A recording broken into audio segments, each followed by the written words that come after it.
우리 사회 보시는 김 목사님이 유명하지 않은 목사를 소개하시려고 수고 많이 하셨습니다. 그렇습니다. 저는 2002년도에 천안에서 개척했고요. 그래서 벌써 시간이 많이 흘러서 한 23년 세월이 흘러갔습니다. 별로 잘하는 사역이 없습니다만은 제가 선교 사역을 먼저 했기 때문에 이렇게 총회를 대상으로 해서 이렇게 목사님들 앞에서 강의하는 건 처음인 것 같고요. GMS는 많이 들어갔습니다. GMTI 우리 선교사님들 훈련들 들어가서 강의한 지는 좀 오래됩니다. 그래서 선교사님들하고는 저하고는 아주 가깝습니다. 우리 GMS 사역 지금 좀 섬기고 있습니다. 감사한 건 조금 전에 우리 말씀을 전하신 임병수 목사님도 같이 저와 더불어 또 임원으로 섬기고 계시고요. 우리 GMS 목사님들 많이 기도해 주시겠지만 또 이사장님이야 모든 임원들 그리고 선교사님이 다 하나가 돼가지고 잘 섬기고 있으니까요. 많이 격려해 주시고 또 기도해 주시기를 바라겠습니다. 여러 이유가 있겠지만 총회에서 왜 저한테 이번 강의를 부탁하셨을까 했을 때 한 두 가지 정도 생각했어요. 물론 하나님께서 저를 부르고 계신다 그렇게 말씀드리는 게 먼저 맞겠죠. 근데 하나는 2000년도 이후에 교회 개척이 매우 어려운데 일단은 이렇게 됐든 저렇게 됐든 간에 숫자상으로 좀 일단 늘었기 때문에 그것도 우리가 큰 도시가 아니고 중소도시거든요. 천안 아산 지역에서. 그래서 거기에 대한 말하자면 이제 관심 이런 게 있지 않으셨을까 하는 생각이고요. 다른 한 가지는 제 목사님마다 스타일들이 있는데 저는 처음부터 숫자를 지향하는 스타일의 목회를 지향하지 않았기 때문에 이 숫자가 어떻게 늘어난 건데요. 처음 개척할 때는 한 80명 정도 생각을 했어요. 그걸 그래 기도한 건 아니고 상가 4층에서 우리 가족 4명이서 저하고 아내하고 초등학교 3학년짜리 딸 하나하고 3살짜리 아들하고 개척했을 때 좀 막연하잖아요. 근데 그때나 이때나 교회 개척은 쉽지 않습니다. 그래서 혼자 속으로 생각하기를 제가 제 능력을 알고 있기 때문에 한 80명 정도만 되면 좋겠다 제가 생각을 했죠. 그 이유가 있습니다. 100명을 달라고 하기에는 아무리 봐도 제 능력이 하나님 앞에서 좀 부족한 것 같고 50명 정도 부응해가지고는 생활이 안 될 것 같고 그래서 좀 어설픈한 숫자인데 그래서 한 80명이 되지 않을까 이렇게 생각했던 기억이 있어. 근데 그렇게 따지면 하나님은 거기에 곱에 곱을 더 주셔가지고 지금 많이 일어났죠. 근데 숫자상으로 일어나는 것도 중요한데 두 번째 이유가 중요합니다. 두 번째 이유는 뭐냐면 저희 교회에서 진행되고 있는 소그룹들, 일반 교회에서 칭하고 있는 구역 예배, 저희 교회는 이제 순 모임 그래요. CCC에서 많이 사용하던 용어를 우리도 쓰고 있는데요. 제가 오래전에 CCC 활동을 좀 해서 거기서 용어는 가지고 왔어요. 근데 소그룹 공동체죠. 그 순모임 공동체가 매우 잘 움직이고 있다. 완벽하지는 않지만 그래서 그런 부분에 대한 관심들이 아니었겠는가 생각해 봅니다. 저는 한국교회 상황이 녹록치 않아요. 그런데도 이제 저희 교회 같은 경우는 그 소그룹 모임을 주일날 왕창 몰아가지고 하는 그걸 제가 인정을 안 합니다. 다 언제 하냐면은 주중에 다 모이는 걸 원칙으로 하거든요. 물론 주일에 모이는 소그룹 모임, 숙모임도 있긴 해요. 다 직장생활 바쁘고 그러니까. 그런데 그렇게 지향 안 하고 한 번 교회를 더 나오고 예배를 더 드려야 된다 하는 방향성을 가지고 주중에 모이거든요. 그러니까 일반적으로 다 주중에 모여요. 월요일부터 시작해서 금요일, 토요일까지 계속 모이고 이제 주일날은 이제 소그룹 모임을 하는 것을 원칙으로 하진 않아요. 그런데도 한 가지 참 좋은 점은 상당히 소그룹 모임을 열심히 모인다는 거. 이게 대단한 특징 중에 하나가 아니겠는가. 그리고 더군다나 이런 부분들이 좀 관심이 있어서 총회를 부르신 것 같은데요. 그 소그룹 모임 가운데서도 교회는 대부분 다는 아니겠지만 여자분들 중심으로 교회가 움직이고 있잖아요. 그런데 남자들이 열심을 낸다는 거는 사실 당연히 해야 되지만 그게 쉽지는 않거든요. 근데 저희 교회 같은 경우에는 남자 수 여자 수가 거의 같아요. 그리고 정말 좋은 모습 중에 하나는 형제들이 굉장히 열심히 모인다는 거. 소그룹 모임을. 그것도 언제냐면 근무 다 끝나고 밤 7시 반, 8시에 이제 그 천안 아산 지역은 다는 아니지만 거기 삼성이 많거든요. 삼성, 현대 아니면 거기 계열사들. 그러니까 일이라는 게 굉장히 피곤하고 바쁜 사람들이에요. 물론 이제 다른 직업을 가진 분들도 있지만은. 근데 그분들이 모여가지고 자매들도 참 귀하지만 형제들이 그러니까 제가 너무 오래 해가지고 그 수모임 그렇게 오래 하지 말라. 다음 날 출근해야 되고 피곤하니까. 그러니까 어느 정도까지 상한선을 제가 말씀했거든요. 그런데도 불구하고 상당히 열심히 모인다는 거. 남자들이 이제 되게 열심히 모인다는 거. 이런 부분이 저희 교회로서는 굉장히 자연스러운 문화지만 밖에서 봤을 때는 참 이거 특이한 거 아니겠는가. 뭐 이런 부분이 아마 제가 이 자리에 설 수 있는 그러한 근거가 되지 않았을까 그렇게 생각해 봅니다. 시간이 제한되고 짧기 때문에 그리고 이 정말 그야말로 금쪽 같은 시간에 우리 목사님들 제가 앞에 앉혀놓고 얘기하기 때문에요. 꼭 반드시 필요한 내용들 그리고 우리 함께 공유할 수 있는 내용을 제가 그걸 좀 이제 뽑아서 이렇게 제한된 시간 가운데 좀 나눴으면 합니다. 아까 우리 임 목사님 강의 듣고 참 도전되는 거 많이 있었어요. 복음에 대한 이야기 그리고 이 장소에 대한 이야기. 맞아요. 맞는 말씀입니다.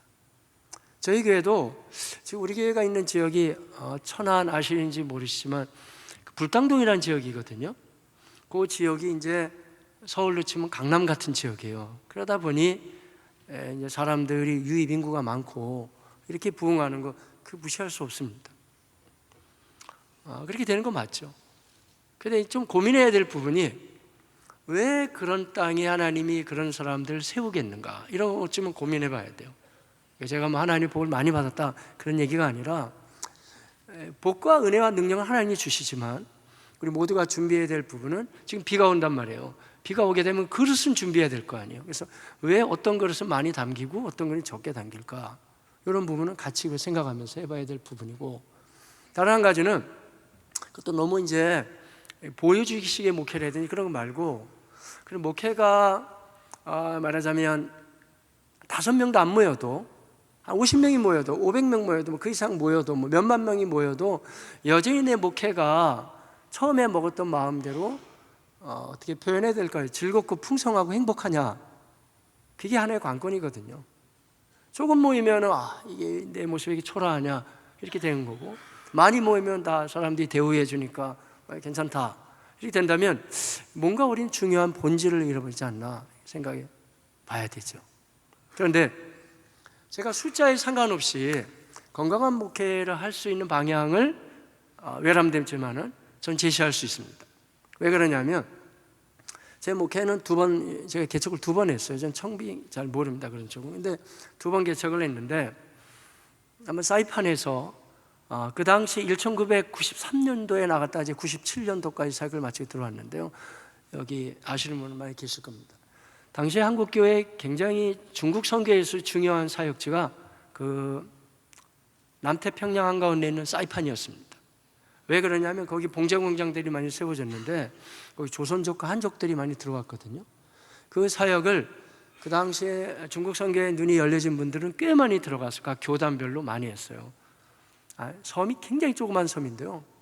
제주도 한 10분의 1만 한데 한국교회 그러니까 그 사역을 하는 교회만 30개가 넘었으니까 한때는 대단한 중국 선교의 사역자였습니다. 그 사역을 할 때도 아무것도 몰랐으니까 했겠죠. 제 나이 28살 우리 아내가 25살인데 전도사 시절에 제가 거기 가서 겁없이 교회를 개척했어요. 정말 겁없이 했어요. 지금 생각하면 이거 또 할 수 있을까? 이건 뭐 말도 안 되네. 이거 뭐 또 모르고 한 거죠. 앞뒤를 모르고. 근데 특이한 거는 이게 별일이 다 있었어요. 그 안에 얘기하자면 너무 깁니다. 모이라는 사람은 안 모이고 온 동네 개들만 모여가지고 예배 드린 적도 있고 뭐 여러 가지 일이 많이 있어요. 근데도 거기서도 하여간 아름아름 교회가 개척이 됐어요. 세워졌어요. 근데 중요한 저한테는 경험이 돼요. 그래서 이 전도사로 개척한다는 게 상당히 제한이 되고, 그래서 다시 한국 들어와서 이제 목사 안수 단계의 그 계단을 밟으면서 했고, 약간 공부를 더 했어요. 신약학적으로 THM을 했습니다. 그러고 나서 하나님의 부르심이 또 뭘까 했을 때 교회 개척이 또 저에게 주어졌어요. 이번에는 전혀 모르는 땅인데 천안에, 저는 원래 고향이 서울입니다. 천안에 가서 개척을 하는데요. 근데 참 특이한 거는 그 사이판은 영어를 써야 되거든요, 일상생활은. 근데 일단 또 영어로 활동하다 그래야 되는데 한국에서 뭐 하니까 그때 또 겁없이 하는 거죠. 38살에 또 다시 개척을 하게 됐는데 뭣도 모르고 한번 하면 되지 뭐, 이거 다 한국말로 다 하는데 해가지고 너무 쉬운 마음으로 했어요 또.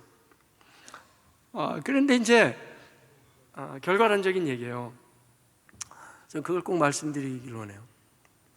못하는 목회지만 지금까지 쭉 하다 보니 지금은 성도가 많은 편이죠. 그래서 뭐 적다면 적지만 뭐 몇만 명 모이는 교회도 있지만 또 아주 작은 편이 아닌 것 같아요. 그런데도 지금 사역이나 뭐 3-4명 앉혀놓고 했던 사역이나 저나 제 아내의 마음의 기쁨이라든지 풍성함은 똑같은 것 같아요. 그래서 왜 이걸 유지할 수 있었을까 우리가 했을 때요, 그 키가 소그룹입니다. 소그룹 사역을 계속 진행했을 때, 말하자면 제가 말씀드리는 건 이거예요. 소그룹이 소그룹 해가지고 만약에 10개다 그러면 그 가운데 들어있는 사람들이 10명은 100명이 되는 거고, 만약에 소그룹이 3개다 30명 되는 거고, 이런 식이에요. 그런 식으로 이 그룹이 소그룹을 세워나갈 때 교회는 굉장히 건강해진다는 것을 제가 경험하게 됐죠. 그래서 제 개념 속에서는 농촌 목회나 아니면은 선교지의 목회나 큰 목회나 작은 목회나 저는 똑같아요, 제 속에는. 그래서 자꾸 GMS에 저를 GMTI 강의로 부르는 이유가 좀 있다고 생각해요, 선교사들이. 왜냐하면 무슬림 지역이라든지 공산권 지역은 대놓고 전도하기 되게 어렵거든요. 근데 그 속에서도 교회를 교회답게 계속 세워나갈 수 있긴 물론이죠. 어떻게 세우냐 하면 그 속에서 그 교회를 하나하나 그룹을 이렇게 공동체를 잘 세워나가게 된다면 뭐 누가 뭐라 하든 이거 상관없어요. 이제 이런 건 있어요. 하나님은 우리 중심을 보시지만 사람은 외모를 봅니다. 그래서 뭔가 크면은 훨씬 더 대우해주고 작으면은 사람을 쉽게 여기지만 그거는 몰라요. 주님 앞에 서는 그날 이제 평가가 되겠죠. 정작 중요한 것은 내가 이 주님께서 원하시는 바른 길로 제대로 가고 있는가, 이런 거죠. 우리 개념을 좀 바꿔야 된다는 거예요. 마침 우리 GMS 임원호 선교인의 임병수 목사님이 지금 복음을 담는 그릇에 대해서 지금 좀 얘기를 많이 해주셨는데요, 옳습니다.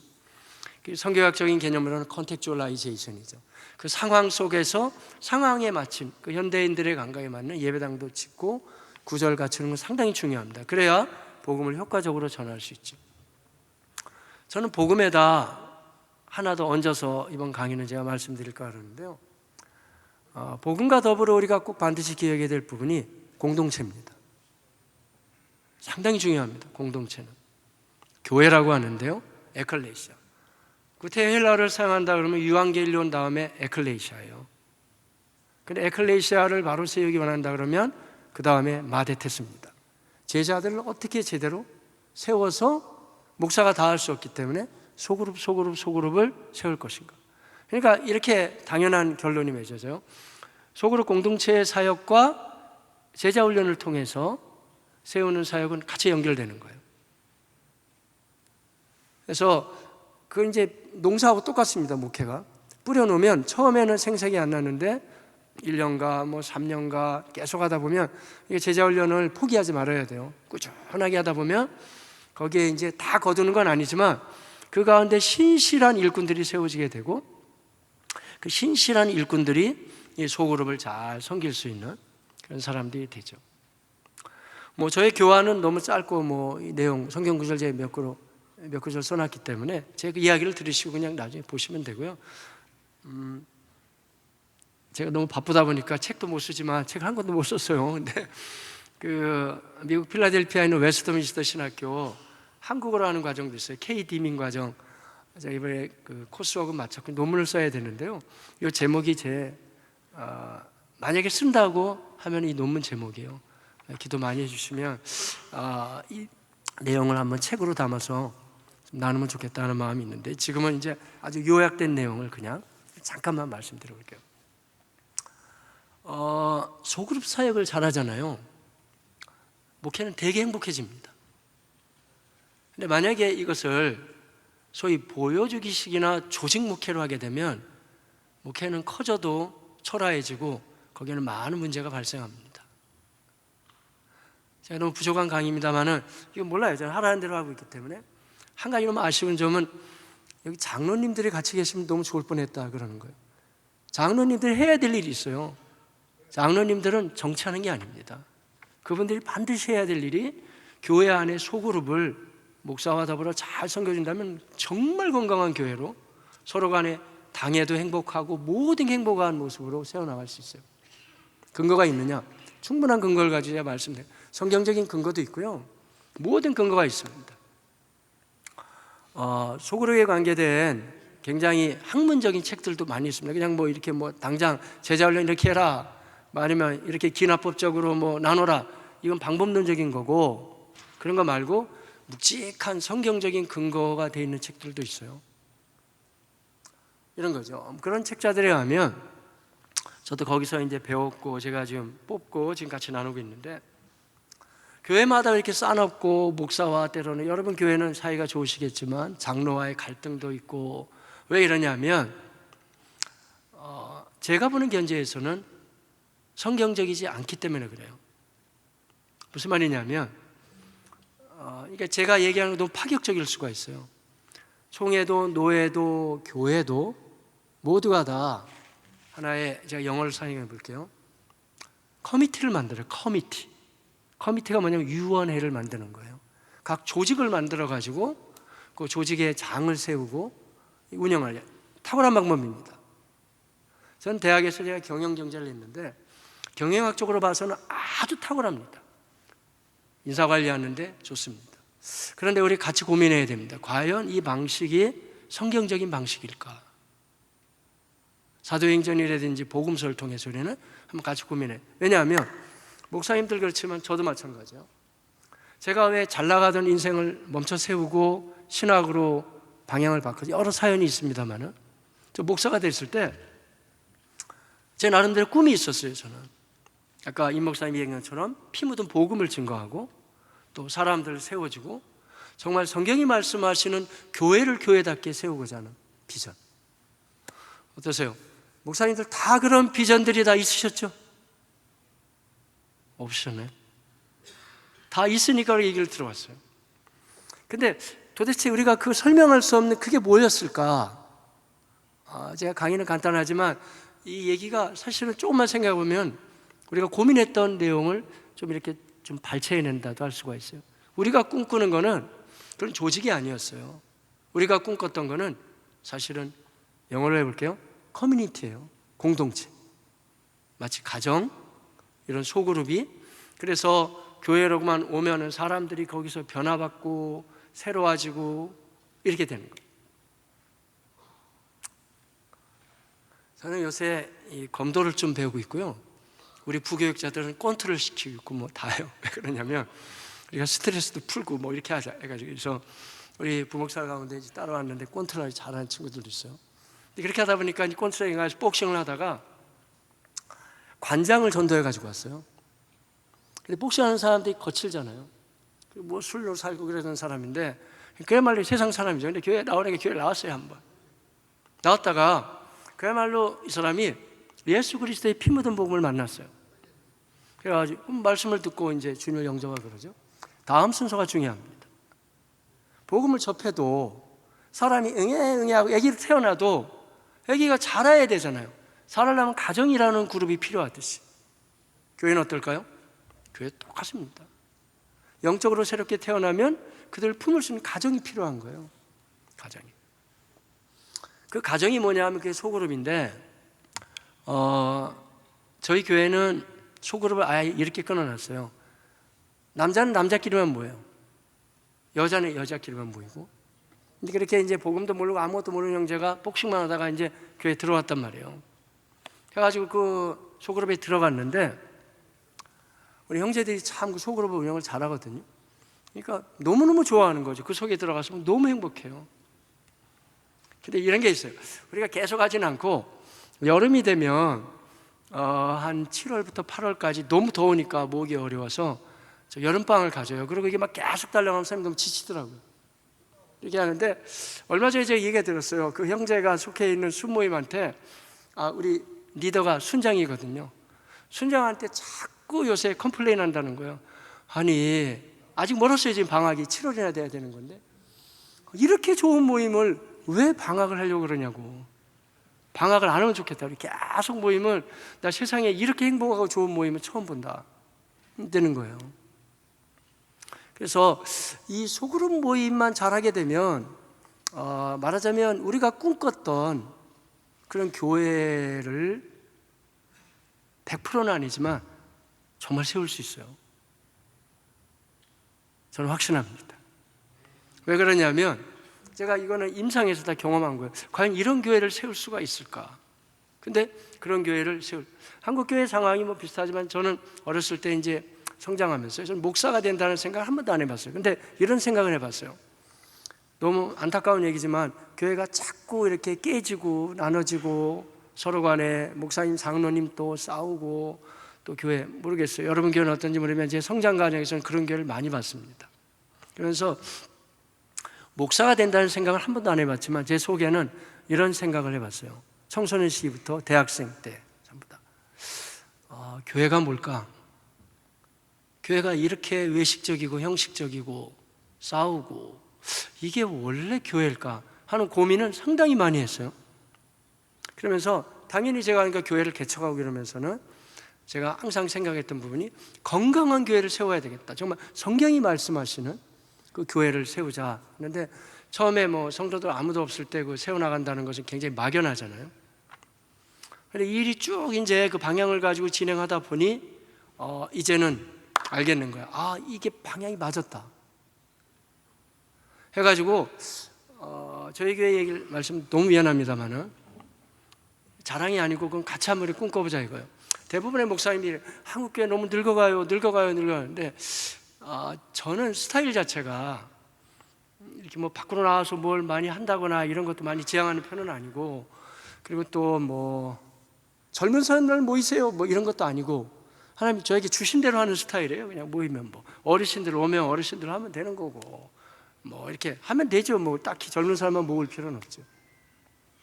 그래서 참 특이한 거는 말하자면 누군가가 대부분 목회자들이 꿈꾸는 상이겠죠.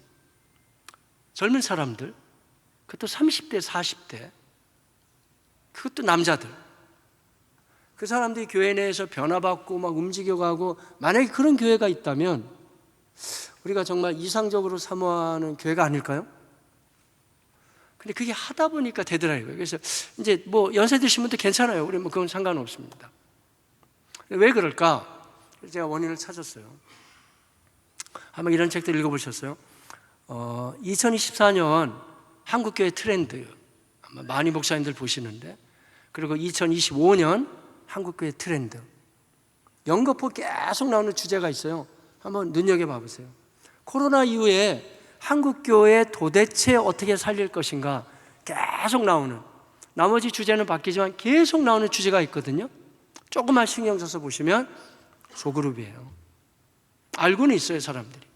이 소그룹을 해야 이 교회가 건강하고 행복하고 싸우지 않고 제대로 잘 세워져가는 교회라는 것을 알 수가 있어요. 그래서 그 모습들을 보면서 우리가 하나하나 어떻게, 그러면은 제가 한 가지만 더 말씀드리고 뭐 이제 말씀을 좀 모아가 볼게요. 중요한 관건은 그 소그룹을 세울 때 소그룹 리더를 어떤 사람을 어떻게 세울 것인가 라는 건데, 한번 우리가 제가 그 말씀을 드렸으면 합니다. 어떻게 하다 보니까 이번에 뭐 우리 부목사들이 이 둘 따라와서 여기 앉아 있어요. 근데 제가 뭐 오늘 내가 할 테니까 올라와서 한번 잠깐 얘기해 달라 이런 얘기 절대 안 했는데, 우리 부목사들 얘기를 듣는 게 훨씬 현장감이 좀 있을 것 같아요. 한번 들어보시고 제가 연이어서 어떻게 훈련할 수 있는가 한번 얘기해 볼게요. 우리 오마수 목사님 잠깐 올라오시고 음성 1분씩만 얘기해야 돼요. 우리 교회 분위기에 대한 얘기만 잠깐만 얘기해 주시면 돼요.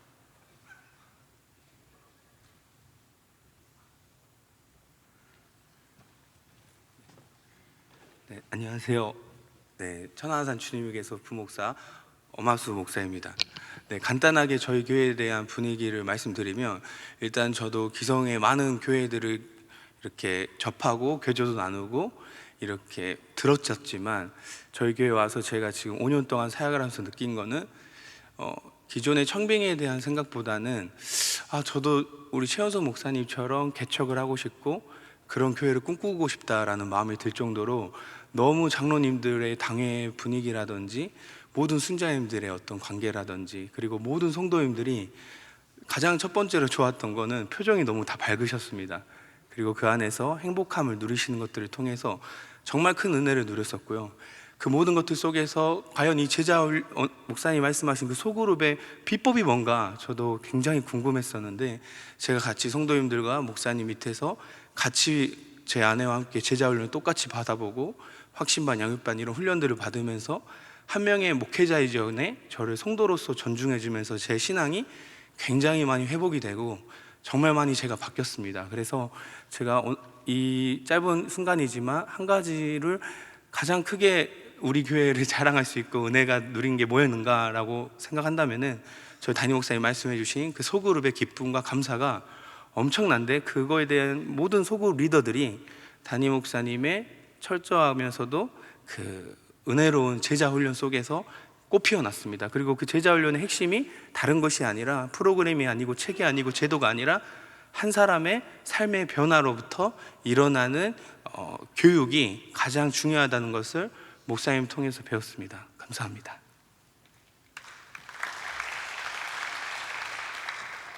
네, 안녕하세요. 저는 천안산 주님의 교회 지금 청년부를 담당하고 있는 음성현 목사라고 합니다. 저는 지금 여기 교회에 있는 지 6년째 돼갔는데요. 이 귀한 자리 가운데에서 특별히 목사님께서 말씀하신 것처럼 목회가 무엇인가, 과연 목회가 어떻게 행복할 수 있는가라는 것을 사실 이 교회에 와서 저는 많이 느끼게 되었습니다. 많은 사역도 하진 못하였지만 정말 목회자로 걸어가는 길이 정말 행복하다는 것을 많이 느끼게 되었고, 또한 공동체가 건강하게 성장한다는 것, 생명력 있는 공동체가 무엇인지 많이 느끼게 되었는데요. 그 이유 중에 하나는, 먼저는 저희가 아까 목사님 말씀하신 사실 복싱이잖아요. 관장이 만나서 제가 이제 당사자이긴 한데, 목사님이 직접 같이 전도를 같이 나가고 또한 같이 그 암송도 하시고 그렇게 하는 모습들을 보면서 성도님들도 귀감을 얻고, 또한 그 소그룹 공동체 안에서도 기쁨과 감사함을 많이 누릴 수 있는 것을 보면서 삶으로 보여주는 것과, 또한 이 제자 훈련을 통해서 삶이 변화된다는 것, 그리고 공동체 안에서 그 기쁨을 누린다는 것, 그것을 많이 보면서 그 공동체가 살아있는 공동체구나 라는 것을 이 교회를 통해서 많이 느끼게 되었습니다. 감사합니다.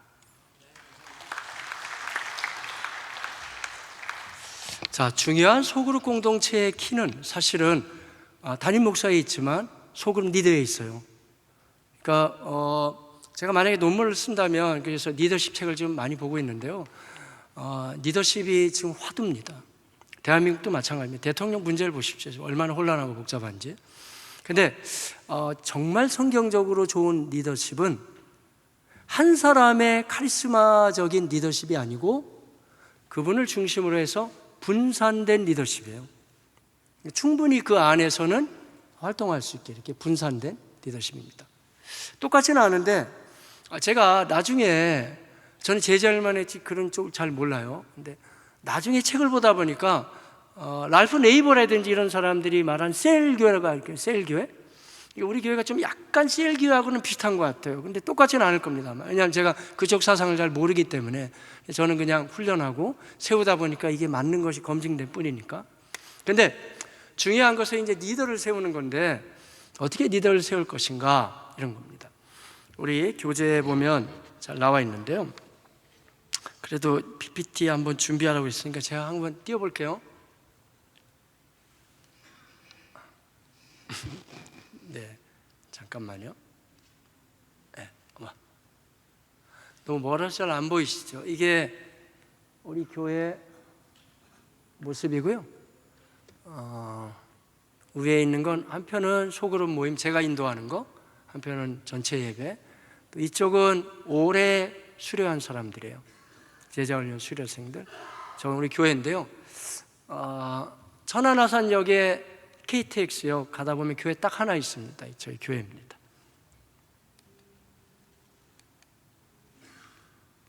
네, 복음 중요하고요. 교회가 중요합니다. 공동체. 성경 읽어보시면 될 것 같아요.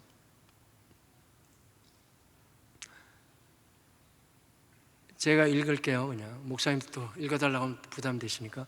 교회는 영생을 얻고 누리는 공동체이기 때문에 건강하게 세워가야 합니다. 그러려면 획일적인 조직보다는 서로 섬기고 나누는 유기적인 공동체로 세워나가야 합니다.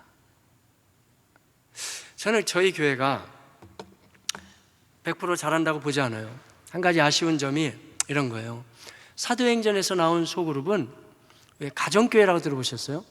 남자 여자 같이 모아가지고 하고, 그 리더가 남자가 되는 가장이 되고 부인이 총무가 되기도 하고 해가지고 가정교회를 세우는 경우가 있어요. 그렇게 하셔도 돼요.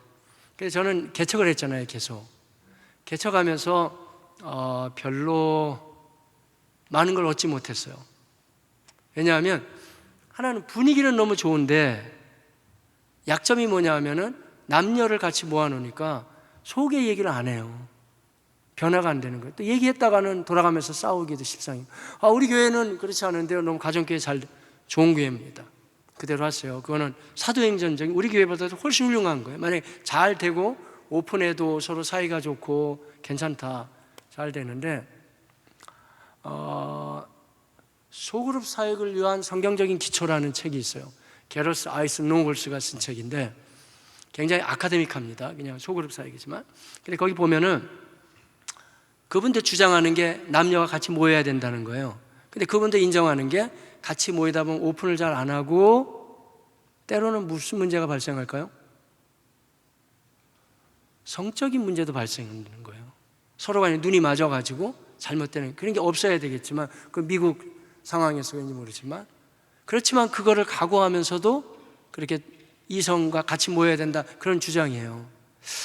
그런데 저는 약간 반대예요. 인정할 거 인정하자 이거죠. 우리 교회는 사도행전 교회만큼 성령 충만한 것 같지가 않아요. 그렇게 하면 그렇게 모여도 되는데, 그러니까 가정교회를 모여도 돼요. 근데 사도행전 교회만큼 충만해야 돼요. 그래야 문제가 발생 안 하고 서로 오픈할 수 있어요. 그거보다 연약하기 때문에 우리의 경우에는 저는 무조건 획일적으로 남자 여자 모여요.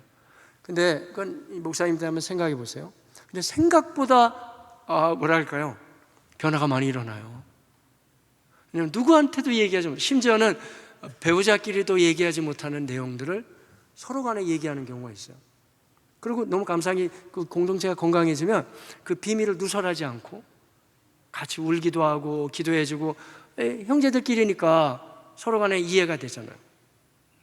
또 자매들끼리니까 되고. 이게 말이죠, 그걸 어떻게 다 제가 표현할 수가 없어요. 생각보다. 그래서 이게 우리는 이제 그 변화를 위해서 한번 해봤는데 생각보다 좋아요. 제 의도는 이런 거였어요.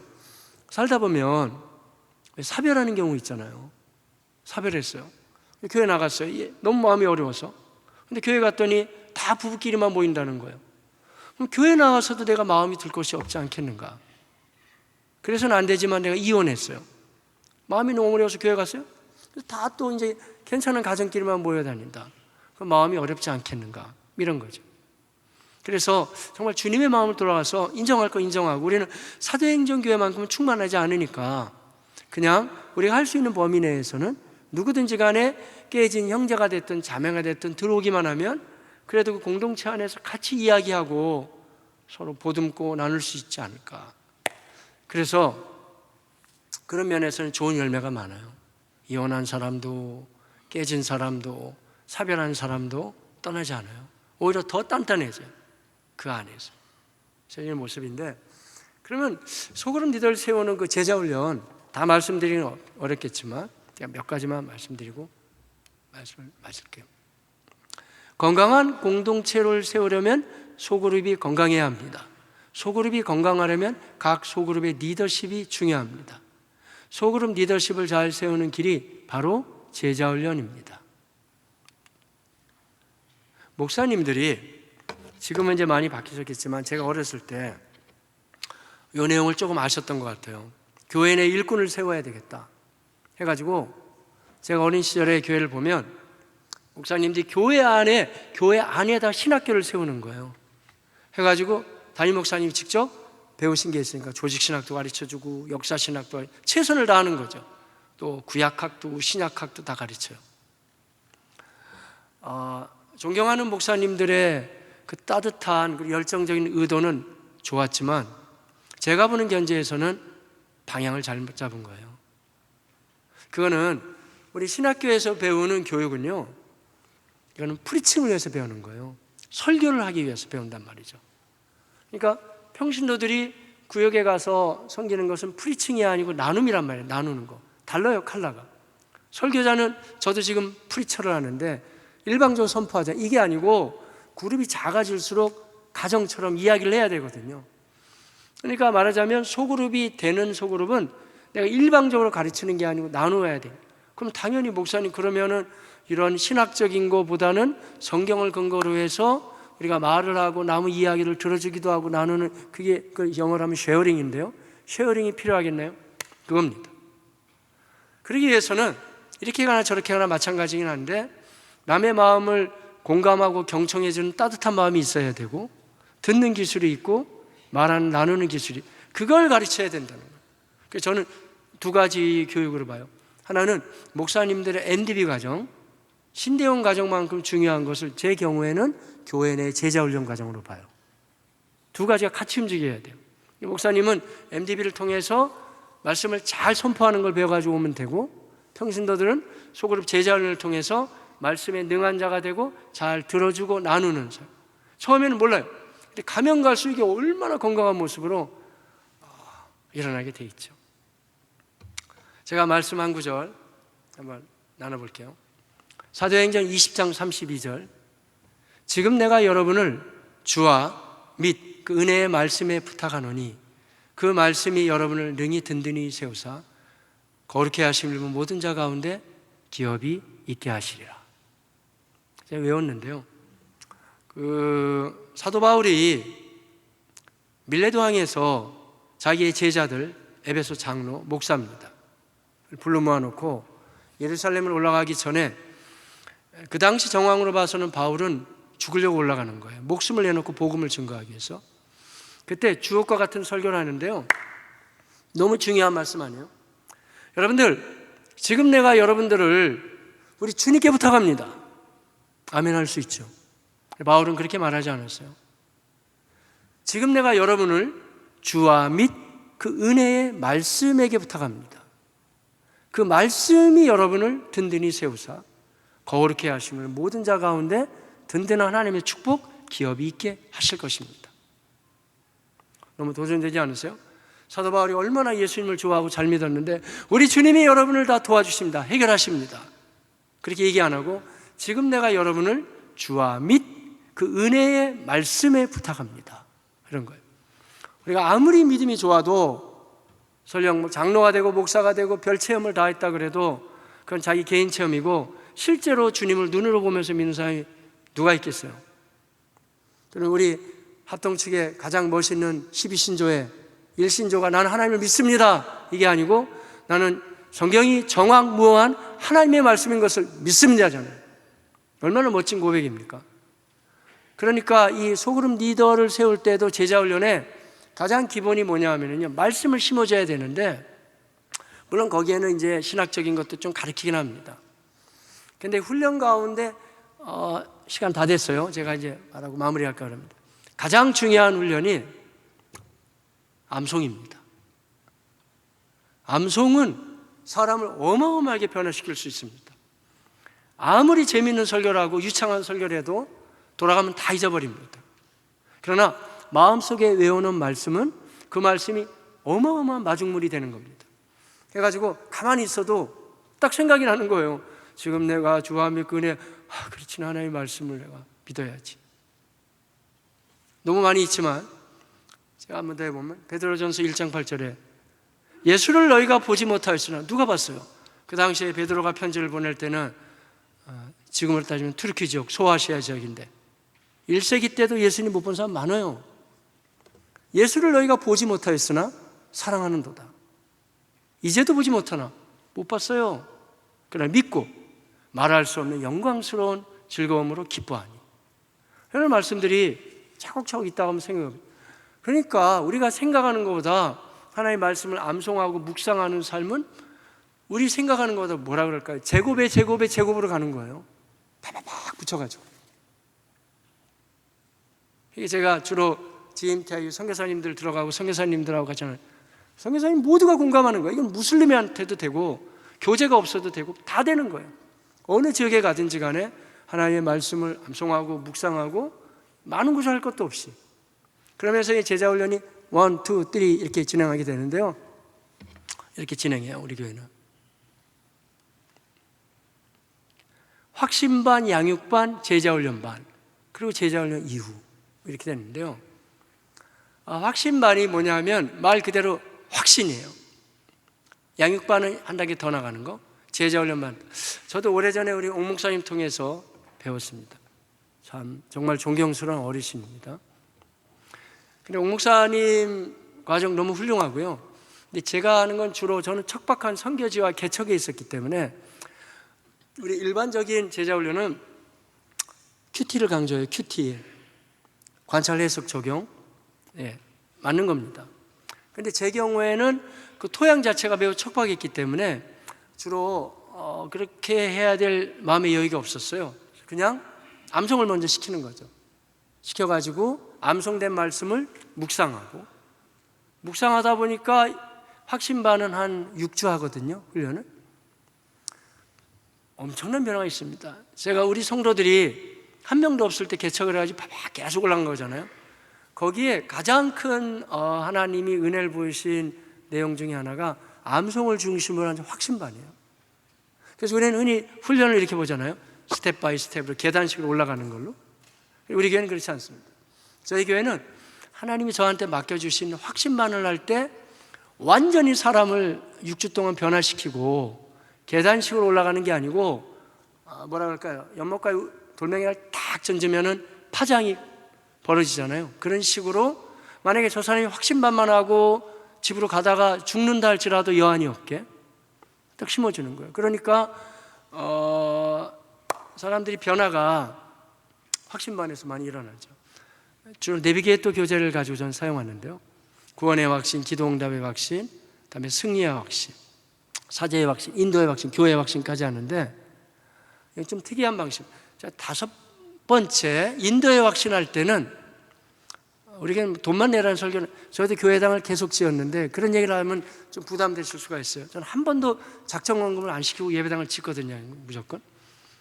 네, 헌금 설교를 안 해요 거의. 하지만 제가 인도의 확신할 때는 반드시 헌금 설교를 합니다. 하나님의 백성으로 살아갈 수 있는 그동안 훈련이 됐기 때문에 자세 두 가지.